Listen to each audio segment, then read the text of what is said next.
আসসালামু আলাইকুম ভিউয়ার্স। দেখা যাচ্ছে বাংলাদেশে ব্যাংকের অবস্থা, একটা লোক নাই, ব্যাংক বন্ধ বন্ধ করে রাইখা দিচ্ছে। একটা লোক উঠিয়ে পাঠাবো না, আমরা আপনারাও পাঠায়েন না। দেখেন পরিস্থিতি, লোকজন ওই যে সামনে আরেকটা ব্যাংক আছে, এটাও বন্ধ। একটা লোকে উঠিয়ে পাঠাবো না।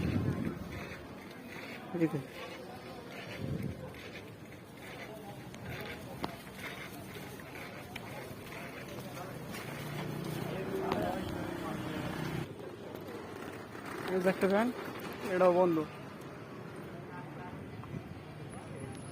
মালয়েশিয়া প্রবাসীরা একটা উঠে পারো না, সব বন্ধ ব্যাংক। একটা লোক নাই, ব্যাংক বন্ধ করে রেখে গেছে। চলাচল যাওয়ার পথে মালয়েশিয়ার দোকানপাট